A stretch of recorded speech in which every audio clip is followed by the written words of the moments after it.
na bado ndio wanatoka before abadiakoni bazabagenderera watembelewe na madicons. Niba rutaratura ature gatusubire ku. Kama kuna yule ambaye hajatoa sadaka atowe ndio. Abe nubwo basoje gutanga sadaka igiseke kiwe kifunduye na kitunga kimefunguliwa ukijisi kutoa utowe. Haitakikani kwa Imana muri iki gitondo. Twapendezwa kumshukuru Mungu kwa siku ya leo yatwemereye guhura, ambaye amependa ili tuweze kupatana. Arabo twabanye ejo mu gitondo, kuna wale ambao tumekuwa nao jana asubuhi, mugoroba, wengine jana jioni, no muri iki gitondo, na bado katika asubuhi ya leo. Mani bamugisha na Mungu awabariki. Abantu baza bangora kumva, wale ambao wananichosha kusikia umuntu uzuterana ntagire umwanya wo kumva ijambo, ni yule ambaye anahudhuria ibada na hawezi kusikia neno. Asubira nkibaza ese abadiakoni bo baba bareba. Pia najiswali, je, madicons wanatazama wapi? Kugira ngo umuntu aterane buri cyumweru nibaje kubwiriza soro, mtu kuhudhuria ibada kila wiki alafu wanapoenda kuhubiri na abadiakoni ndi bashinzwe kwicaza abantu. Madicons jukumu yao si kuketisha watu, bashinzwe ubuzima bwo matera, bali ni maisha katika kanisa, afya katika kanisa. Ahubwo nabo bari muri abo ngabo batazumva ijambo, pia wao ni miongoni mwa wale ambao wasikii neno. Kubakoreza umutwaro rero, sasa kuwatwika mzigo huo si jambo rahisi. Reka tuganire ijambo ry'Imana, na wacha tukaingie kwa neno la Mungu. Turaganira ku Mwuka Wera, tunazungumza kuhusu Roho Mtakatifu. Abo twabanye ejo mu gitondo, wale ambao tumekuwa nao jana asubuhi, nabwiye Mwuka Wera nk'umufasha. Nimewaambia Roho kama msaidizi. Umufasha udufasha iki? Naye msaidizi utusaidia kwa yapi? Udufasha mu buzima bw'agakiza, kwa maisha ya Kristo ya wokovu, udufasha guhinduka abana b'Imana na kubadilishwa kuwa wana wa Mungu. Operation y'ijuru, na operation ya mbinguni yo guhindura abantu abana ya kuwafanya watu kuwa watoto wa Mungu. Biblia inavuga ngo abamwemeye bose, Biblia husema wale ambao wamemkubali bakizera izina na wakamwamini, yabahaye amewapa uwezo bwo kuba abana wa kuwa wana wa Mungu. Iyo operation iyo korerwa mu kanisa haiwezi kufanyika katika kanisa, iyo korwa kubera witwaje Biblia, wala kuenda na vitabu, iyo korwa nuko ufite inshingano mu kanisa, wala kuwa na jukumu katika kanisa, iyo korwa nuko uzi ibintu wala kujua mambo vyema. N'ubuzima buri mu Mwuka Wera, maisha katika Roho uzabuduhindura kufananisha kuwa wana wa Mungu. Kubera yuko yahageze, kwa maana anapofika adushiraho ikimenyetso, anatuweka muhuri. Haleluya, haleluya. Anatutenga na dunia, akadushira kure n'isi, aradutoranya, utuchagua abakristo wa Kristo, itorero ama kanisa, na bakuwe mu bana, wale ambao wamechaguliwa miongoni, iyo bamaze gukurwa mu bana, wanapochaguliwa miongoni, bazabashirwa ikimenyetso, kuweka muhuri, ijuru na mbingu likabakura mu bana, inawaondoa miongoni, likavuga ngo abangaba n'umutungo wanatengewa kuwa urithi wangu, umutungo w'ijuru, hawa ni urithi wa mbinguni, bategereje kuzoja kubana na wanasubiri kwa haleluya. Sawa mwisi, si watu wa ulimwengu. Dusangire business, wala ambao tunachangia biashara, dusangire aho tugurira amashati, wala ambao tunanunua mavazi, dusangire siberika, wala siberika, ariko ndi dusangire sherehe, lakini hatujamatana kwa njia hii, dusangire umubatizo, hatuna dusangire wala safari, na bakuwe mwisi, wala ambao wameondolewa ulimwengu, ukawera bashira ikimenyetso, akawaweka muhuri, abanga na hao n'abana b'Imana, ni watoto wa Mungu. Amen. Haleluya. Haleluya.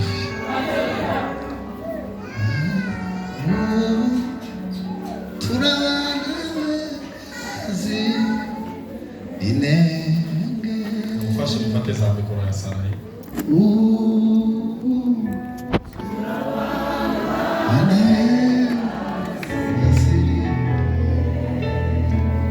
Hari abantu mu kanisa, kuna wale katika kanisa iza mbona bishimiye gukorera Imana, mimi ninapowatazama wanafurahia kumtumikia Mungu, habona ubuzima bwabo bwatwawe n'icyondo, na maisha yao yamenyakuliwa na hayo, ariko wareba imitima yao, lakini unapojaribu kutazama mioyo yao kwa nini kule n'Imana, iko mbali na Mungu, kibaza agoweni, na alafu unajiswali, je, anasumbuka na yao? Itambwe ya mbere, sikia hatua ya kwanza, kuba abana b'Imana, ni kuwa watoto wa Mungu. Imana tisingeri shiturwa n'icukorera, na Mungu hatashangazwa na nini ambalo umelifanyia katika kanisa, ariko ikikora ku mutima kile ambacho kinamgusa ni kuba umwana w'Imana, ni kuwa mwana wa Mungu. abana b'Imana bose Na wana wa Mungu wote ni abakozi b'Imana, basi ni wafanyakazi. ariko abakozi b'Imana bose Lakini watumishi wa Mungu si wana wa Mungu. Ukagorwe n'ishu, Musisumbuke na hayo, uzagorwe no kuba umwana w'Imana, bali ng'ang'ana na kuwa mwana.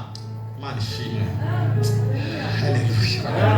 Kandi abapasiteri iyo tuza, viongozi tunapokuja, turwana no kubagira sisi tunang'ang'ana na kuwafanya Wakristo, tukabinjirana mu mazu na tunawatembelea, karuha tukabaha intebe zitari ngombwa, hata inafika mahali tunawapea vyeo ambavyo tukabita amazina atariyo, hata tunawapea majina ambatani, is nothing, ambayo ni bure, ntacu bizagufasha, hayana maana, ntacu bizenda no, hakuna kile ambacho inaenda kusaidia kanisa. Hata kama tutakuweka katika ngazi na kiti chako kiwekwe juu kiinuliwe, tunapo kabla tutoke tunalitaja jina lako, hakuna kile ambacho kinashtua ufalme. Sikia kile ambacho kinagusa moyo wa Mungu ni kufanywa mwana wa Mungu. Haleluya. Ni wana ambao wamefanywa kuwa wana wa Mungu. Amen. Katuganira kimuri kitondo, wacha tuzungumuze hili katika siku hii. Sasa Roho alipoingia maishani mwetu, yaje gukora kazi yake harimo guhitorera impano, ni kupa kanisa karama. Reka mvuge rero ku mpano z'Umuntu. Sasa wacha tuzungumuze kuhusu karama za Roho. Reka tuganira ho tuzungumuze kuhusu karama za Roho. Muri wa mwanya bagumya kumbwira, katika muda ambao nimeambiwa pastor yabanje arambwira twicaye, nimeambiwa muda ambao nitakaotumia kabla ni kuje gumaguruka na revera bimbwira, naye kasisi akaniambia ndeba kuri ya saa, basi sitatazama saa, ndareba nitatazama huko. Reka tusome ijambo ry'Imana, tusome maandiko. Rwandiko Paulo yandikiye Wakorinto wa kwanza 12 murongo wa mbere, mstari wa kwanza, wa kabiri, wa pili, umurongo wa karindwi hadi mstari wa tutaruka hadi mstari wa 7. Narishuritse. Vanessa. Hanyuma no mu Efeso, pia wa Efeso igice cha 4 mstari wa 4, murongo wa karindwi, mstari wa 7. Sura 4 mstari wa 7 no wa 12 hadi na mstari wa 12. Sinzi nindugiye kudufasha cy'umuswahili mu pasiteri mikorariya niyo hadufasha cyangwa hano hafi niba hari ninde ari kudufasha ejo nadufashe cyane. Abakorinto wa mbere sura 18 umurongo wa mbere, oya 12 umurongo wa mbere. Yego. Bene data, ivyerekeye impano z'umwuka sinshaka ko mutabimenya. Ivyerekeye impano z'umwuka sinifuza ko mubigiramo ubujiji. Muzi yuko mukiri abapagani mwayobozaga mukaja kubigirwamana bitabasha kuvuga. Yego. Uko mwabijanweho kose, uko mwabijagamo kose, nicyo bituma bamenyesha yuko ari nta muntu ubwirijwe n'umwuka w'Imana uvuga ati Yesu ni ikivume, kandi nta muntu ubasha kuvuga ati Yesu ni umwami atabibwirijwe n'umwuka wera. Murongo wa karindwi mstari wa 7, umuntu wese ahabwa ikimwerekanaho umwuka kugira ngo bose bafashwe. Umuntu wese ahabwa ikimwerekanaho umwuka kugira ngo abandi bose bafashwe. Kila mtu hupewa mwangaza wa Roho kwa faida ya wote. Amen. Ndihande nafsi. So Efeso 4 Ego 17 oya 4 karindwi. Ariko umuntu wese muri twe yahawe ubuntu kuko urugero rw'impano ya Kristo ruri. Amen. 8 Nico bituma ivuga iti amaze kuzamuka mu ijuru ajana iminyago myinshi aha abantu impano. Amen. 12 kugira ngo abera batunganirizwe rwose gukora imirimo yo kugabura iby'Imana, kugira ngo abera batunganirizwe rwose kugabura iby'Imana no gukomeza umubiri wa Kristo. Icya kabiri, no gukomeza umubiri wa Kristo. Jenga mwili wa Kristo. La pili, kugeza ubwo twese tuzasohora kugira ngo kugira ubumwe bwo kwizera no kumenya umwana w'Imana, kandi kugeza ubwo tuzasohora kuba abantu bashitse bageze ku rugero rushitse rw'igihagararo cya Kristo. Harakaronga aho hepfo, kugira ngo tudakomeza kuba abana duteraganwa kuri bantu barusize, kugira ngo tudakomeza kuba ababebe tumaze imyaka myinshi mu kanisa. Basi tusiendelee kuwa watoto wachanga katika kanisa. Kije chose kitwa kila ambacho kinakuja kinatuchukua. Ego. Tujanwa hirya no hino n'imiyaga yose y'imyigishirize. Nahunga. Amen. Mana mu izina rya Yesu Kristo, iki gitondo duhaye umugambi wawe, izina ryawe rihabwa icubahiro. Abateranijwe no kugira ngo bahaze ijambo ryawe, kingura imitima yabo igira ikigabana. Twemerere Mana, twemerere Mwami nk'itorero ryawe, kugira ngo Umwuka Wera ari mu buzima busha muri kino gihe. Abera bafashwe, abera bahinduke, abera bakure bagere mu kigero cy'igihagararo cya Kristo. Izina ryawe rihimbazwe. Amen. Reka tuganire ku mpano z'Umwuka. Zungumze kuhusu karama za Mungu za Roho. Kimwe mu nyigisho zigoye, mojawapo mafunzo ambayo ni ngumu, kubera yuko dufite imyumvire twakuye mu makanisa, kwa maana tunayo mafundisho ambayo tumetoa katika kanisa, afite isura mbi ku mpano z'Umwuka Wera, ambayo iko na sura mbaya kuhusu roho wa Roho Mtakatifu.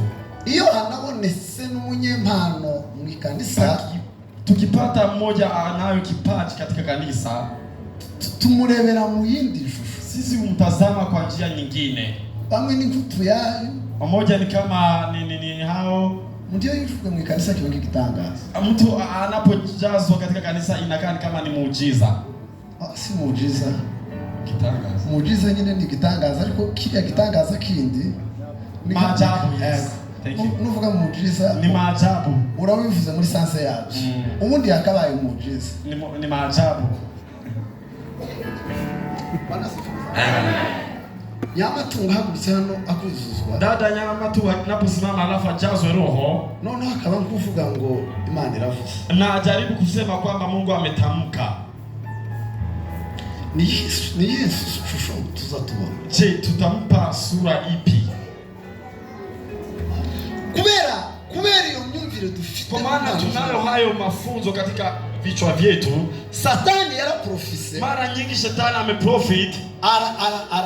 Azana confusion. Akaleta wasama katika watu. Nta gaciro bifite, bali hayana budi ama thamani. Nikaho umurimo Imana yakoze wo gutanga impano. Ndio maana kama karama kazi Mungu ambaye ameifanya kupeana karama. Muri kino gihe cyane cy'ubwoko. Katika kanisa la leo tibifite agaciro. Havina maana. Tibifite n'umwanya. Pia havina muda. Tibinagezweho. Pia si vitu vya kisasa. Si kitu cyo kwifuza. Hata si kitu cha kutamani. Iyo sigiye kubwirizwaho, wanapoenda kuhubiri kuhusu karama, akenshi mara nyingi duhura nazo baze kutubwira imikoreshereze yazo. Tunakumbana na hayo tunapoenda kuelekezwa kwa maelekezo yake. bateranije abantu, wamekusanyisha watu, baboganishije kanisa, wamefunga kanisa. Aha naha nikichahavuye, ili ndio limetoka mahali hapo. Iyo shusho dufite sasa, sura ambayo tunayo yatumye impano z'Umwuka Wera karama za Roho zitakaza agaciro, zimepoteza umuhimu wake, zitakaza umwanya wake, zimepoteza pia muda wake. Bwana sifiwe sana. Mani dufashe tore. Mungu atuwezeshe katika kanisa la leo. Impano z'Umwuka Wera zongerezeko. Roho wake, karama za Roho tena ifanye kazi. Haleluya. Imani dufashe. Tuwezeshwe na Mungu. Imana yo mwijuru dufashe. Naye Mungu atusaidie.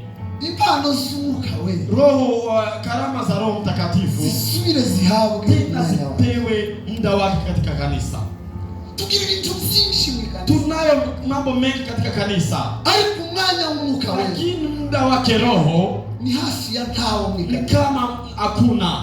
Tugira gahunda nyinshi mu mateka. Tunayo ratiba nyingi katika kanisa. Tutangira kare, tunaanza mapema, tugasoza dutinda, tunahitimisha. Bamwe bakaruha bagahunyiza, na watu wanaanza kulala, abandi bakabiharara, wengine wanaanza kuchoka. Ariko umwanya w'Umwuka Wera, lakini muda wa Roho ni kituzaduha umwanya. Ni nini ambacho tunajipa nafasi? Umwuka Wera twamwigishije, na kama tumemsukuma Roho, Umwuka Wera Roho azakora ufanya iyo yahawe umwanya, kama amepewa muda wa kufanya kazi. Haleluya. Bwana sifiwe sana.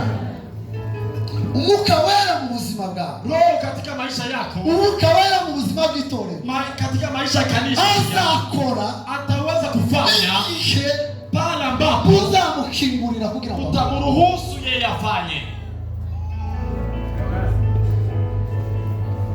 Kuba itorero ryo kwitwa Church of God, kanisa kuitwa kanisa la Mungu, tibirigizi kanisa ry'Imana, halijalifanya kuwa kanisa la Mungu. Kuba twoshira icyapa hano hanze, tunapoweka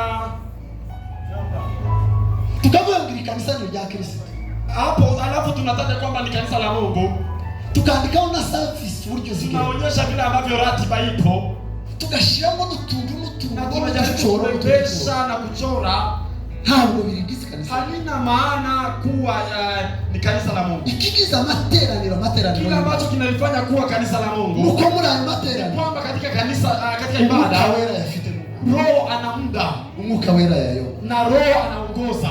uko ukuri kw'Imana, uone ukali wa Mungu.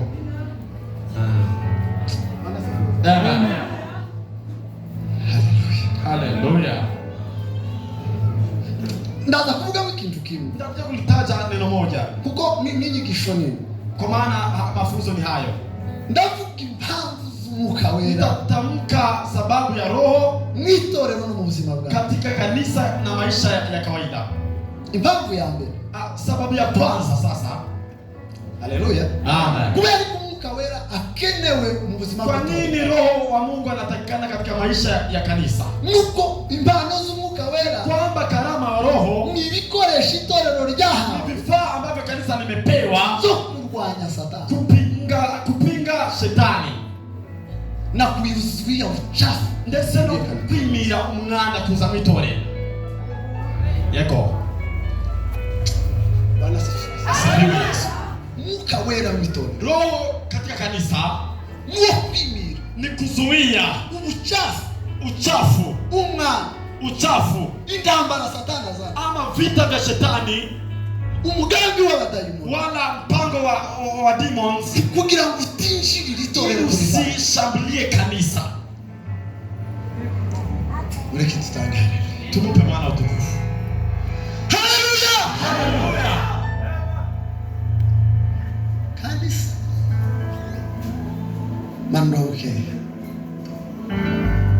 uyisi umushinga wacu, hisi mradi wetu, niba waratangijwe na mwene wawe, kama umeanzishwa na mtu wa kwenu, ijuru limaze imyaka irenga 2000, ni mbingu imesalia muda wa miaka more than 2000. Iyi business yaratangiye, na business hii ambayo imeanzishwa ni mwenyewe ifite nyirayo, yaishwemo amaraso, ameweka damu yake.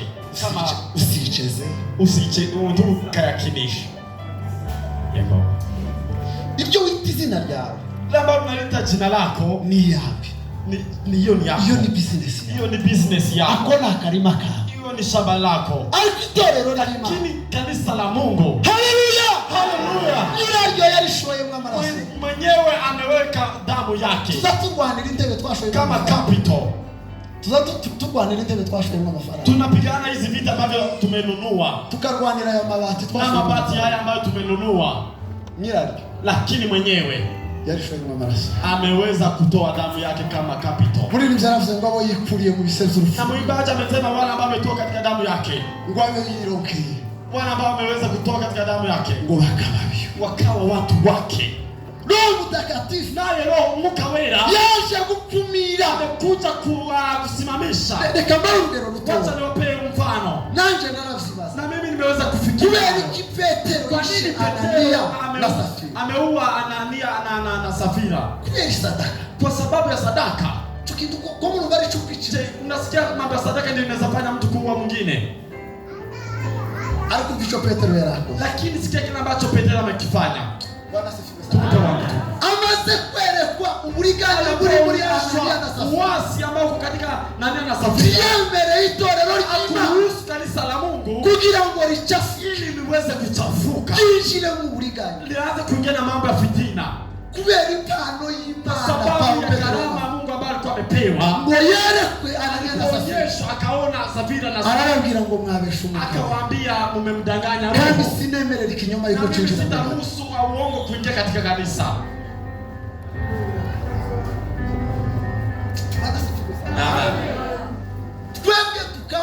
Tukangwa n'umwana mutoya ngo yaririmbye. Sisi tunashutuliwa na mtoto mdogo ambaye ameimba. Tukamenya ko ari umupagani. Eti ameimba na tunajua yeye ni mpagani. Tukamenya yuko ari umusizi. Na tunajua yeye ni mnyokozi. Tukamenya yuko ari akara. Tunajua yeye ni mtu wa ariko kubera mbona semona ngwanda hari mikorari yo. Lakini tunaanza kulalamika kama angekuwa kwaya ingesimama. Iyo ni korari yacu. Hiyo ni kwaya yetu.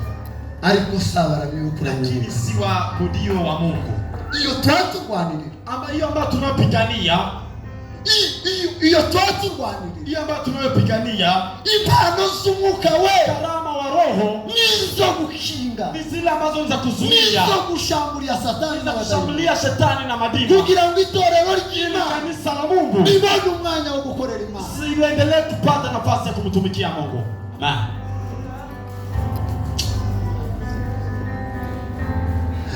Haleluya. Amen. Biamore tarizimana. Amarwe tandavera. Izimana. Amarwe kuno. Funduye saza nibasi. Biamore ibitarizimana. Amarwe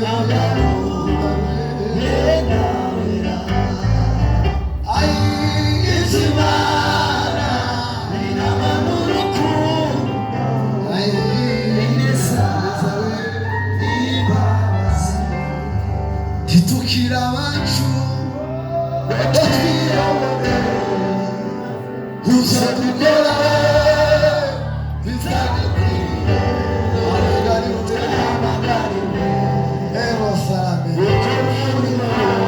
watutumye we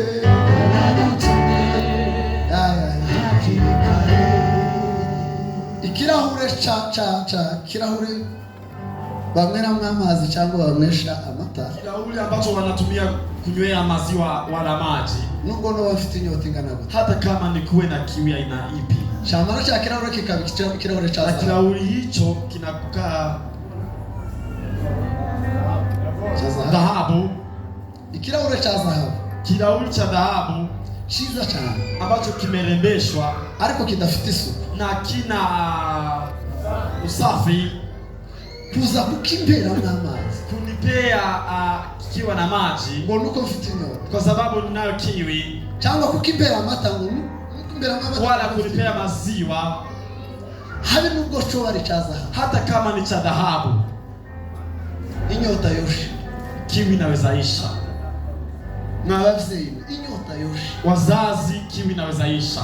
Niba turi bikoresho by'Imana, kama sisi ni vifaa vya Mungu, niba turi abakozi, kama sisi ni watumishi wa Mungu, tuserve Imana na tunamsafu Mungu, tuserve Mungu. Abaserve kuri table d'honneur, wana ambao wanaweza serve hapo mbele, bachamani bakunda gukora muri izo service. Machairman ambao wanafanya kazi mahali hapo, ngo murebe umukobwa muri smart, mnajaribu kuangalia msichana ambaye yeye ni smart, because na mrembo, kandi agiye guserva yeye, na anaenda kukusafu wapi? wenda ni n'abahungu b'abandi, ni pengine ni vijana wa mabandi, ariko bakicara umwe akazana ngo uyu Yesu ngo wanajaribu kusema wanafaa kusafu, bagasokoza wasichana wanatengeneza nywele amaze mukwimana aho gusa Mungu. Lakini kazi ya Mungu sasa, tugiye gukorera Imana, tunaenda kumtumikia Mungu. Ndi umukozi w'Imana, wewe ni mtumishi wa Mungu, ariko ico cinjiye ryari, lakini hilo limeingia nini? Kubera usafashe, kwa sababu amechukua microphone, kubera afashe niko, kwa sababu amechukua microphone, ibindi byose bireke kureba, mengine yasitazame. Mupano Imana yahaye abayobozi, karama ambazo Mungu amewapa viongozi. Kuna karama ya utambuzi, harimo karama y'ubugenzuzi, harimo impano yo kurobanura imyuka, kuna karama ya kutofautisha, mukureba abantu babikora na kuona wale ambao wanajifanya wanawekwa kando, kugira ngo itorero ry'Imana, kanisa la Mungu liendelee kuendelea mbele. Kandekera ngo ndatera jana. Acha nikomee mahali hapo nisilete jana. Ichakabiri. La pili, impano z'Umwuka Wera mu itorero. Karama wa Roho Mtakatifu katika kanisa. Impano z'Umwuka Wera mu itorero. Karama za kiroho katika kanisa. Zibereyeho kwerekana kubaho kw'Imana, ili iweze kudhihirisha uhai wa Mungu, uwepo wa Mungu. Impano z'Umwuka Wera mu materaniro, karama za Roho katika kanisa, ni kwerekana yuko kuonyesha uwepo Imana irahari, Mungu hapo. Kuna uwepo, kuna atmosphere ya imani ama kwa kuimana, kuna uwepo wa Mungu. Utupe nguvu Baba, tufariji tena,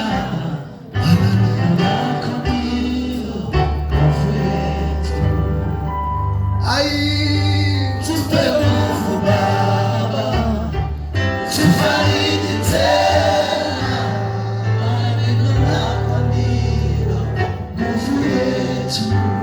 Bila uwepo wako Baba, bila uwepo wako Yesu, hatuna nguvu. Anyway,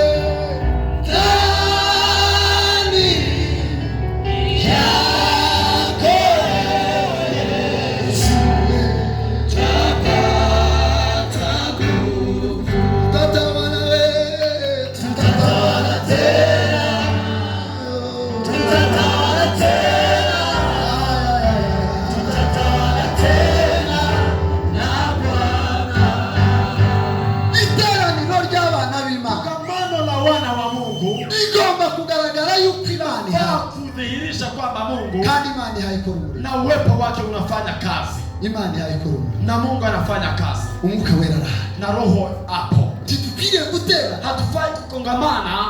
Bwana sifiwe sana.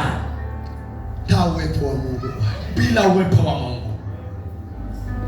Kandi kimwe mu bigaragaza uwepo wa Mungu, na kile ambacho kinadhihirisha uwepo wa Mungu ni kuziruhusu karama za Roho Mtakatifu, ukwemerera Mwuka Wera gukora kazi kawe. Impano za Mwuka Wera gukora kazi kawe. Biblia yatubwiye ngo, na maandiko yamesema kuwa mtu wese, kila mtu wahabwa ikimwerekana huko, akapewa muhuri wa kudhihirisha kwamba amepokea karama, kugira ngo bose bafashwe, ili wote waweze kufaidika. Soma rwandiko rwa mbere rwa Bikorinto. Soma wa Korinto wa kwanza 12 umurongo wa 14 umurongo wa 23. 14:25. 14:25. Abakorinto ba kabiri bambere kwanza 14:25. 23. ibishwe byo mu mitima ibishwe byo mu mutima we. Umuntu winjiye ari umupagani, yule ambaye ameingia akiwa yeye ni mpagani, cyangwa kinjira mu iteraniro ry'abana b'Imana, wala ameingia katika kusanyiko la wana wa Mungu atapanze neza, bila kupangwa vyema, hanyuma umwuka wera agahishura ibiri mu buzima bwe, alafu roho anaweza kukagua yale ambayo yako ndani mwake, zabindi twana yale ambayo sisi tunachukua. Umwuka wera agahishura na roho anaonyesha. Umfikiza kiba kuri 20. Sasa sikia ndio ambalo linalofanyika, hazabiki bikerurwa ivyari mu mutima wiwe bigahishuka, izuhufunywe zinafichua maze yakwikubita hasi yubamye akaramya Imana. Yakwikubita hasi yubamye, na yeye anapopiga magoti akaramya Imana na anamwabudu Mungu. Kubera iki? Kwa nini? Kandi akamamaza yuko Imana iri muri mwe koko. Anashuhudia akamamaza neza, anashuhudia kweli Imana iri muri mwe, Mungu yupo pamoja nanyi. Bwana asifiwe sana. Amen. Asifiwe Yesu. Asifiwe Yesu. Mwiteraniro ry'abe, katika kusanyiko la watakatifu, mwiteraniro ry'abana, katika kongamano la wana wa Mungu, hagomba kubaho uwepo, hafaa kuwa na uwepo wa Mungu.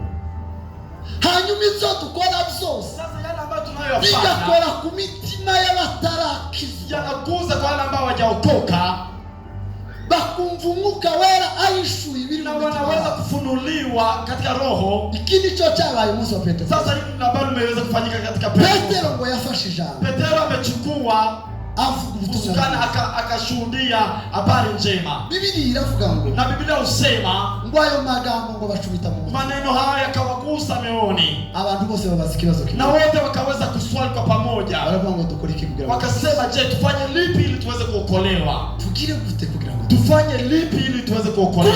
Kubura uwepo wa Mungu, kukosa uwepo wa Mungu, kubura kubaho kw'Imana, kukosa uwepo wa Mungu. Ndio baba abantu bikoze watu wanajifanya mwitorero katika kanisa, kubera kwa sababu harigera hura n'ijwi, hajaweza kupatana na sauti ya Mungu dimere kumwandu na iweze kumshuhudia uchafu. Kandi umunsi yohura n'uwo mwambi w'ubutumwa bwiza, na siku ambayo anazapatwa na mshale wa habari njema, azahimbaza Imana, yeye uweze kumshuhudia na kumwabudu Mungu. Mpano ni ngombwa mwitore, karama za Mungu ni lazima kwa kanisa. Timuzime umwuka we, msiweze kumnyamazisha roho, ariko kwa sababu mugerageze ibyahanuwe, jaribu muweze kukagua yale, ariko timuzime umwuka we, lakini msimuzuie Roho Mtakatifu. Ntabwo ari umuco w'itorero kuzimya umwuka, hiyo si tabia ya kanisa kuzuia roho, ariko baragerageza, lakini wanajaribu. Cha gatatu, la tatu, kugira ngo ntaza guti, ili nisiweze kuchukua muda mrefu, bigaragaza imbaraga z'ubwami bw'Imana, yanadhihirisha ufalme wa Mungu, bifasha ubutumwa bwiza kwa mama, ama uweza kusaidia habari njema kuenea, bifasha ubutumwa bwiza kwa kuenea au usaidia habari njema kuenea. Umunsi Petero na Yohana basohoka, Petero na Yohana walipotoka, wari saa ya sake, ilikuwa ni saa ya 9 jioni, bagiye mu materaniro, wakielekea katika ibada, ngo bagere ku rusengero, walipokaribia katika kanisa ambalo ni jema, bahasanga ikibuga, wakapata kuna kile kiwete. Bakoze iki? Walifanya lipi? Petero yaravuze ngo icyo dufite, Petero amesema kila ambacho tunacho, uhitayibaza mu mutima wawe, ni kujiswali, ni kufite Imana yokoresha kugira ngo nini ambacho unacho Mungu anaweza kutumia ili aweze, ni kufite nini ambacho unacho Imana yokoresha ambacho Mungu anaweza tumia kugira ngo imitima ibohoke, ili ndio iweze kufunguliwa, kugira ngo abera bafashe na watakatifu waweze kusaidika. Jiswali, una nini? Aramubwira ngo icyo dufite, akamwambia kila ambacho tunacho turakiguha, tutakukabidhi mu izina rya Yesu, katika jina la Yesu. Haguruka ugende, simama na uende. Bwana asifiwe sana. Amen. Asifiwe Yesu. Asifiwe Yesu. Icyo dufite, kila ambacho tunacho ni kingiki turakiguha, ni kipi? Ni hiki ambacho tunaenda kukabidhi. Haguruka ugende, simama na uende. Simama uende, simama uende, Simama uende umepona. Simama kile kibuga chake kibazima yote hicho kimesimama na kubera impano yari muri Petero, sababu ya karama ambayo ilikuwa ndani mwake Petero na Yohana. Yake avuga ngo mbonye Imana Na akashuhudia kwamba amemwona Mungu. Hari Imana yari hariyo. Je, hapo palikuwa na Mungu? Hari uwepo wa Mungu. Palikuwepo na uwepo wa Mungu. Binyuze mu mpano z'Umwuka. Katika karama yake Roho. Binyuze mu mpano z'Umwuka wera. Katika kupitia karama. Tukizuia karama ya Roho Mtakatifu. So, twimiriye Mwuka Wera, tunaizuia uwepo wa Mungu. tuba twimiriye ushake kuba ukima. Imani zote. Naye Mungu ataweza kutuacha. Tuendelee kukaa na hayo majina. Tuguma nayo mazina dufite. Tukae na hayo majina ambayo tunayo. Tuguma nizo nyubako dufite. Tuendelee kukaa na mjengo kama huo. Tuguma nizo tukomeza kuicha. Kukaa na hizo vitu. Ariko uwepo wa Mungu. Lakini uwepo wa Mungu. Tukimuzuia Roho Mtakatifu. Twimira Mwuka Wera. Tiazagaragara kuho. Hata kuwepo uwepo wa Mungu. Biblia inavuga ngo, na Biblia inasema ndio ibimenyetso n'ibitangaza bizagenda ambatana wale ambao ni waaminio. Chambere La kwanza bazirukana abadayimoni. Wataweza kukemea mademons. Bazirukana abadayimoni. Watakemea maroho. Bazasengera abarwayi. Wataombea wagonjwa na watapona. Buri story na kile kanisa. Bwana sifiwe sana. Jani likwiriye kugira service yo gusengera abarwayi. Kile kanisa ingefaa kuwa na ibada ya kuombea watu. Kubera umuka twawiruka. Lakini kwa maana tumeweza kufukuza roho huo. Habe n'ubikoze tugira muri mazina. Na yule ambaye anaweza kufanya tunaweza kumuita majina fulani. Ni murimo w'itore. Hiyo ni kazi ya kanisa. Bwana sifiwe sana. Ni murimo w'itore. Kazi ya roho ni kazi ya kanisa. Gukora umurimo. Kufanya kazi hiyo. Kukizo pango za. Maana karama hizo zimepangwa. Kazi zigomba. Na karama hizo zafaa. Tureka mazina tuzita. Tuyape majina. Tubigarure mu murongo wazo. Tuyarudi katika ratiba yake. Kugira ngo vyerekane ko uwepo. Ili aweze kudhihirisha uwepo wa Mungu. Kugira ngo vyerekane uwepo. Ili aweze kudhihirisha uwepo wa Mungu. Kona kugera ku musozi. Nikamatisha. Sio tuvuga ngo bila uwepo wako. Tuibe tena bila uwepo wako. Hatuna nguvu. Hatuna nguvu. Uwepo wako Yesu. Hatuna nguvu. Nani yako Yesu. Tapata nguvu. Tutatawala tena. Tutatawala tena. Tutatawala tena na Bwana. Tutatawala tena. Tutatawala tena. Tutatawala tena na Bwana. Impano z'Umwuka Wera wake Roho zishinzwe kwerekana kubaho kudhihirisha uwepo wa Mungu. Ahanga ubwami bw'Imana bwahageze. Amahali ambapo pana ufalme. Aho Yesu yateraniragaho. Pale ambapo Yesu alikuwa akikusanyika. Abadayimoni barahunga. Mademons walikuwa wakitoroka. Abarwayi barakira. Na wagonjwa walikuwa wanaponya. Tugomba guhuza abafite ibyifuzo. Kuunganisha wale ambao wana mahitaji no kubaho kw'Imana. Na kuishi kwake Mungu ama uwepo wake Mungu. Binyuze mu mpano z'Umwuka. Kupitia karama zake Roho Mtakatifu. Impano z'Umwuka we. Na Roho wake Mtakatifu. Siurani vyifuzo na mahitaji yetu. Amen. Haleluya. Haleluya. Bwana sifiwe sana. Amen. Gukora mahitaji sinzaduka. Gukora mahitaji. Kufanya mahitaji sinzaduka. Si vitu vya kisasa.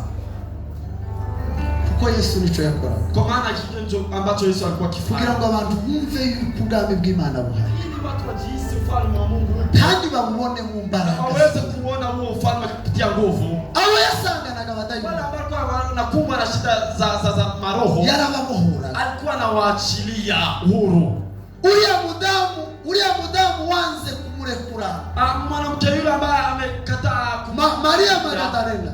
Magdalene waanze kuvirira habe n'igihe yari yapfuye, ambapo amekataa kutoka hata mahali ambapo yaramwirukanye n'abadayimoni, alikuwa amemuondoa mademons wawili. None tuchecheka abadayimoni bakomeza bagoma. Saba. Asante. Reka mbabaze mu itorero ry'Imana. Wacha ni waswali kanisa lake Mungu. Bwana sifiwe sana. Tureka abadayimoni bakomeze babohe abantu. Je, na waswali tuache mademons waendelee kuwafunga watu? Ngo nibwo tukiri kanisa riri ku murongo. Ati ndio tukwenda kanisa liko katika laini ama mstari. Mureke tutange haleluya. Wacha tumpe Bwana tukufu. Haleluya. Bigomba kwerekana ko aya materaniro kanisa lafaa kudhihirisha kwamba hariho kubaho kw'ibada, kuna uhai ama uwepo wa ababoshwe bakaboho, wale ambao wamefungwa abafite ibyaha bakira, wale ambao wana dhambi watubu, abafite ibyaha basi, wale ambao wanayo labda wanaokumba waache, abarwaye bagahisha, wagonjwa waponywe, impano z'umwuka na karama wa kiroho fanya kazi, kandi zahawe abera bose zimepewa watakatifu, kugira ngo umuntu wese ili kila mtu agaragarweho n'ikimerekana kuonyesha ishara kwamba pakuwe na ishara kwamba amepokea roho, kugira ngo abera bose ili watakatifu wote.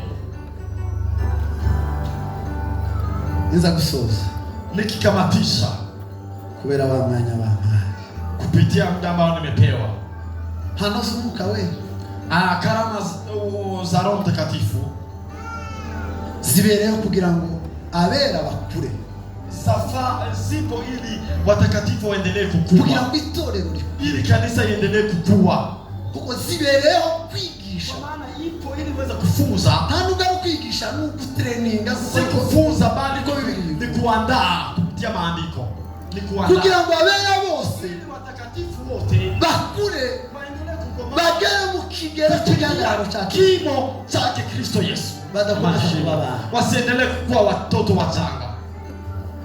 Bwana sifiwe sana. Amen. Haleluya. Amen. Impamvu ntekereza abakristo bacu bakomeje kuba ba. Kila ambacho kinasababisha kufikiria kwamba bado tunao Wakristo wachanga, hatukuruhusu Roho Mtakatifu nuko tutemereye Mwuka Wera kuza gukora kazi. Biblia izivuga ngo habe n'abadiakoni ba mbere bagiye gutora. Biblia inasema hata madikons wa kwanza, washemasi wa kwanza, muri kriteria zitatu bagendeyeho. Kriteria ambazo walikuwa wakiangazia tatu. Icyambere, la kwanza ngo barebe niba buzuye Mwuka Wera. Kwanza kama wamejazwa roho. Yego. Muhite mureba abo dufite bose. Sasa jaribu kukagua mashemasi ambao tunao kwa sasa. Ibintu bisabye ibintu byinshi. Haitakikani kwa mambo mengi. Uzicho bivuze. Unajua ni kwa nini na matukio kumeza kuba ba. Kanisa litaendelea kukaa kwa wachanga. Nitutemberera Mwuka Wera. Kama hatujamruhusu roho wake. Bwana asifiwe Yesu. Asifiwe Yesu. Twebwe twitegereza muri ya muntu bakunda kuboneka.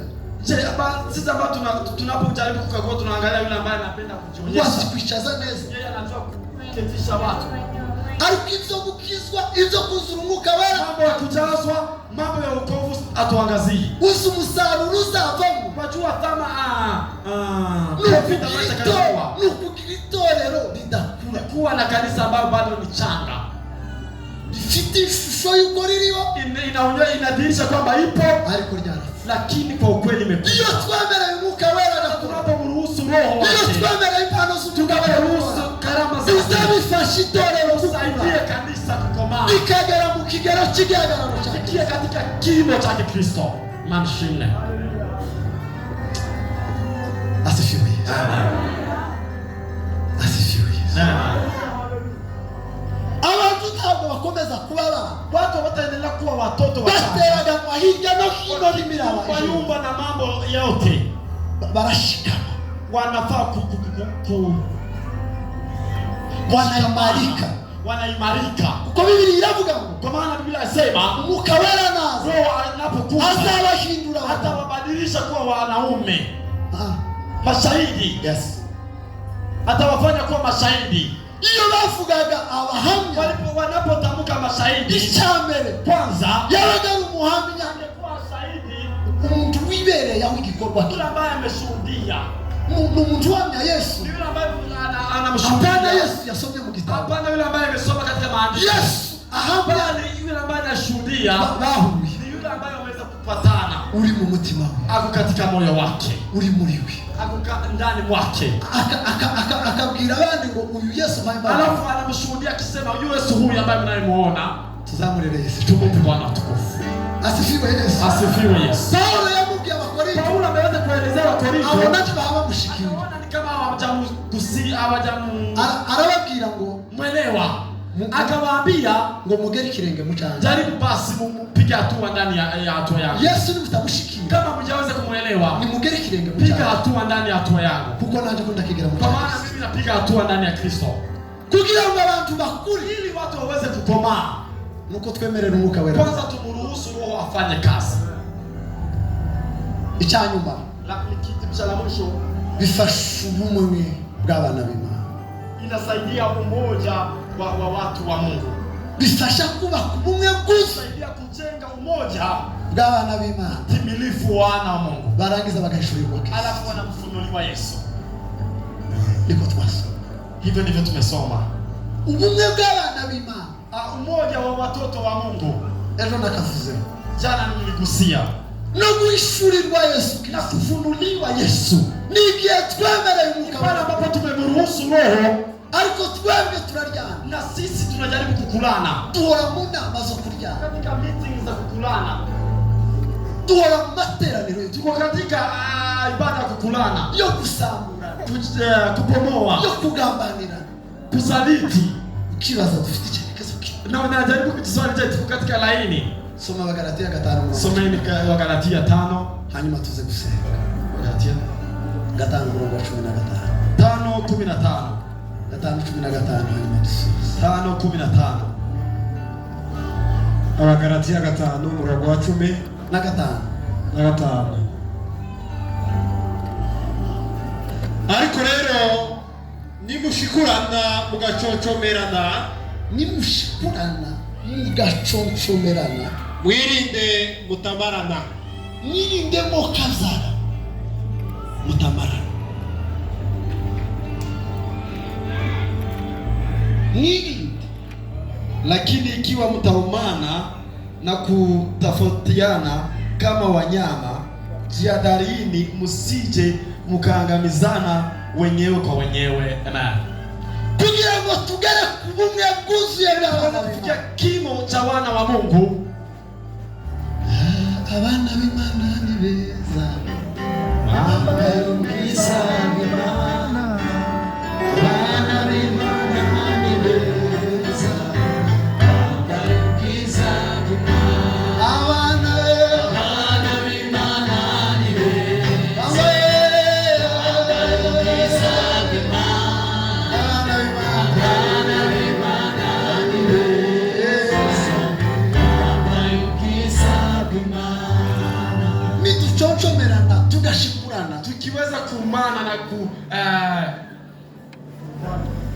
kushikurana hata Kiswahili ngine ama kuvurutana, twirinde tutamarana. Tujihadharini tusije tukamalizana wenyewe kwa wenyewe. Mwirinde tutamarana.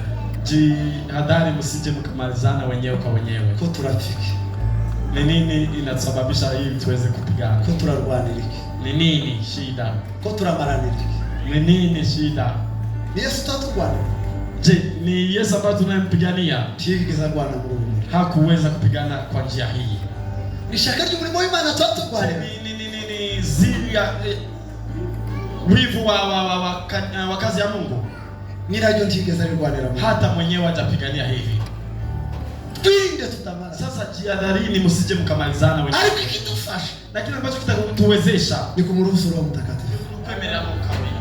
Afanye kazi katika mioyo yetu. Akora kazi mu mitima yacu. Ariko sitishongi bali hilo tukurikije kamera yaho kupitia utu wa maana ambapo tumetoka. Tukurikije kamera ziba mu mitima yacu. Wala utu ndani ya moyo yetu. Hata wayo umwuka wera opposite. Bila Roho wake kuzuia. No mu kanisa tukama. Hata kanisa tunaweza malizana wenyewe kwa wenyewe. Nawe ni msore warashe baje mu gitaramo. Nimeona yule ambaye ameweza kumshuti mwenzake ambao walikuwa wamekuja kwake. bitarama makesha. Kandi alikuwa akora mahitaji. Na yeye alikuwa ni muombezi, alikuwa anafanya hizo operations. Yaramurashe. Akampiga risasi. Nabonye pastor wahaye mugenzi wiwe sumu. Nimeona mchungaji amempa mwenzake sumu. Kugira ngo atamutwara umwanya. Ili asije akachukua cheo chake. Mwirinde mutamarana. Jizuilie jihadharini msije mkamalizana wenyewe kwa wenyewe. Mwirinde mutamarana. Jihadharini. Iveka impano z'umwuka wera. Yale ambayo yanahusu roho, sinifuza yuko mutabimenya. Sitaki msijue. Duha umwanya umwuka wera akora. Tupe roho wa Mungu nafasi afanye kazi. Tugiye gusenga. Tunaenda kuomba. Nitwemere umwuka wera agakora. Sasa tunapomruhusu roho kufanya kazi, azafasha itorero kuba, atawezesha kanisa kuwepo.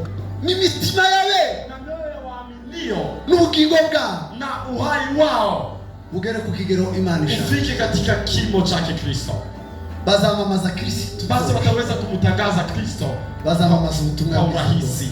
Na wataweza kuhubiri habari njema. Bazavuga Yesu mu mitima yao. Wataweza kumtaja yule ambaye yuko moyoni mwao. Bazabiririmba ibiri mu mitima. Wataweza kuimba yale ambayo yuko moyoni mwao. Kandi babiririmbe mu mbaraga z'Umwuka. Na kuimba katika roho wake Mungu.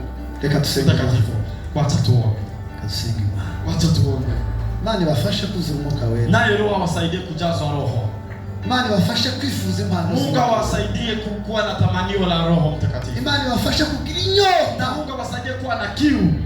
Niba turi abakozi b'Imana. Kama sisi ni wafanyakazi ama watumishi wa Mungu. Hari ibikoresho twahawe byo gukorera Imana. Tumepewa vifaa vya kufanya kazi. Impano z'umwuka. Na vifaa hivyo ni Roho Mtakatifu. Impano z'umwuka na Roho Mtakatifu. Ubumenyi bw'iwanyu. Ujuzi wa kwenyu. Hari ushobora gutunganya neza. Kuna yale ambayo unaweza panga mzuri. Ariko tuzakora ivyo Imana ishaka. Lakini tutaweza kufanya mapenzi ya Mungu. Tutayoboye n'umwuka wera. Bila kuongozwa na Mungu. Ubwenge na degree ufite. Hekima ama degree ambayo unayo. Niba zitamurikiwe n'umwuka wera. Kama sijagaziwa na Roho. Aho gufasha itorero uzarivangira. Kabla kusaidia kanisa basi utaweza kwa kicherekezo uzalitwara maana mwelekeo ambao unawapeleka sikivuye mwisho. Si mwelekeo wa kutoka mbinguni. Abakozi b'Imana, watumishi wa Mungu bazabagendera kuri GPS hiyo. Wanajaribu kuangazia GPS ya mbinguni. Bazabagendera kuri map hiyo. Map ya mbinguni wanaweza kuangazia. Mwaguruke tusenge Imana. Simameni tuweze kuomba. Mwaguruke tusenge. Na waomba msimame tuweze kuomba. Na huko nyuma watu wasimame tuweze kuomba. Watu wasimame tuweze kuomba Mungu. Bila uwepo wako. Hata bali Mungu.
Uhamagawe n'Imana kuyikorera. Jiswali kama umeitwa na Mungu kumfanyia kazi. Uyu mwanya bazumuka wera ngo nikiye gikoresho wampaye. Alafu swali Roho kama amekukabidhi kifaa cha niki wampaye. Ni iye nimero yanje pili. Umenipa nambari ipi ili niweze kutumikia kazi? Niki wampaye. Umenipa nini? Nikiye gikoresho ukiriye gukoresha muganga. Bwana ni kifaa kipi nafaa kutumia kwa kazi yako? Bamwe ngo yabagize kubituma. Kuna wale ambao wamefanya kuwa mitume. Abandi yabagize kuba abahanuzi. Wengine kuwa manabii. Abandi yabagize kuba bavuga butumwa. Wengine kuwa abandi yabahaye impano z'ubwenge, wengine kuwa na abandi yabahaye impano zo gukora ibitangaza, wengine wamepewa mambo ya ishara. Ariko bose, lakini hao wote kugira ngo umubiri wa Kristo, ili mwili wa Kristo ukomeze kubakwa, uendelee kujengwa.